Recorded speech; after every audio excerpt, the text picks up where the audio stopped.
As we mentioned earlier, the Gateway Development Commission has sued the Trump administration for freezing the Gateway Tunnel project funding.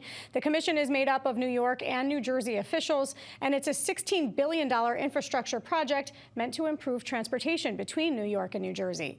Well, the Regional Plan Association helped to develop the overall tunnel project plan, and I'm joined now by its president and CEO, Tom Wright. Tom, thanks so much for taking time to talk with us today. We've seen these funds frozen for about 4 months now, since October 2025. What's your reaction to the Gateway Development Commission filing suit today against the the Trump administration?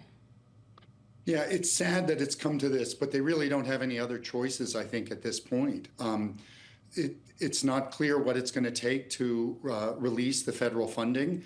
And so the Gateway Development Commission, led by Governors Hochul and Sherrill, have really had to take this step. We've heard Governor Sherrill say that this could be a loss of thousands upon thousands of jobs. Just help us understand what the economic impact is just from shutting down the project right now. Well, over $1 billion has already been spent on this project, and it's fully funded. It's about a $16 billion project, of which about 3/4 is supposed to be federal money, and New York and New Jersey are putting in 1/4 of the cost also. The project is currently underway. It's on time and on budget. Over 1,000 people are working on 4 or 5 major components of it. So starting to shut this down on Friday will be majorly disruptive to all of that work. And I think one of the key things for your viewers to understand is that you can't turn it on and off, kind of like you can say a tariff or something. A project like this, if they start to have to wind it down, it's going to take, once they start that process, it takes months or years to reverse it. Why is that, Tom? Help us understand. And we've heard politicians say, look, if this stops, the cost to pick it back up are going to grow beyond what has already been planned for. Why? That's absolutely correct. Partially, it's just because of the enormous complexity of this project. I mean, there are contractors working on each piece of this on bids that were submitted a year or 2 ago, and work is underway. If those contractors are then told that the money's not there and they need to shut down the project, they're going to take that workforce and go work on another project.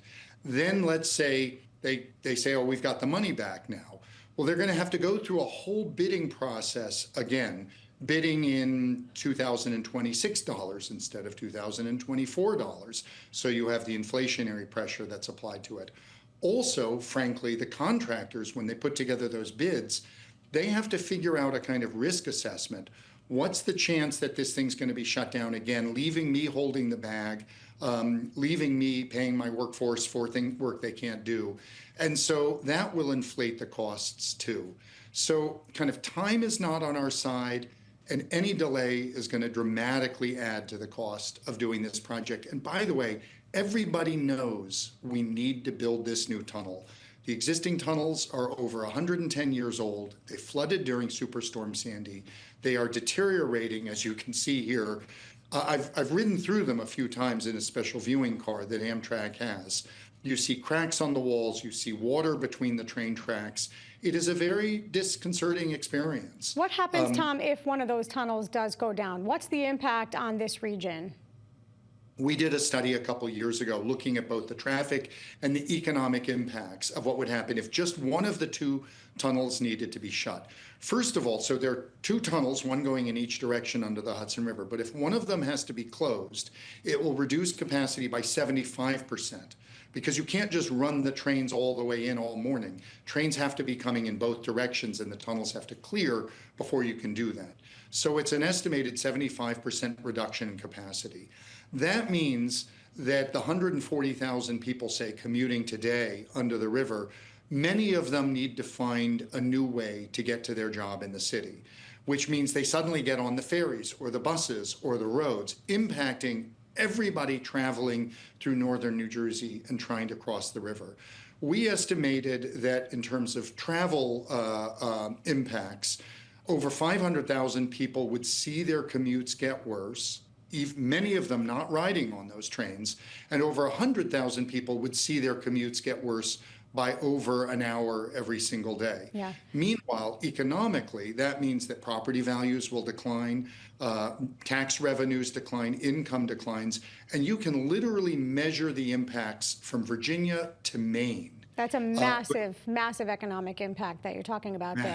Let me ask you this, with just 3 days left before the funds are completely run out, did this lawsuit come too late? Are we already in a position where some of these contractors, as you said, could start to look for work elsewhere? We don't know how quickly this will move through the courts. We don't know how quickly it'll move through the courts. Look, you can't fault the Gateway Development Commission and the governor's offices for trying to work in partnership with the Trump administration and solve their concerns and get this moving. So they didn't want to sue. I think they didn't want to take this step until they had no other alternatives. And when you say no other alternatives, the Gateway Commission did say that they have utilized all reserves and all capital reserves. They've taken out credit. Just help color that in a little bit for us in terms of how they've helped to fund this project while no federal funding was coming.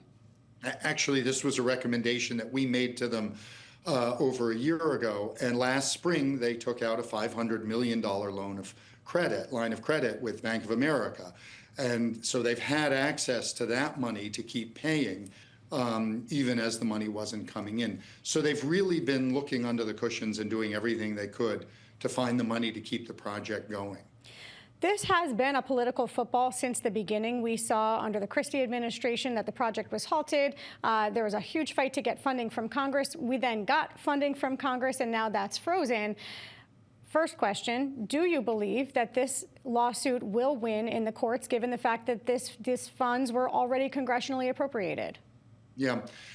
I think that most of the legal scholars I've talked to, and I'm not a lawyer, but most of them feel that there's actually a strong argument that GDC and the governors have. The money was committed, and if the federal government can kind of rip up any contract, any funding commitment at will, and essentially for no real purpose, then it's impossible to do large-scale infrastructure again. I mean, that would add costs not just to this project, but to every major infrastructure project across the region, across the country, I'm sorry, because a federal commitment wouldn't be worth the paper that it's written on. But on the flip side of that, we could very well see a rescissions bill move through Congress. No one suggested that yet, but we've seen it in other areas where the president pulled the funding and then Congress backed that decision. Do you think that could happen here?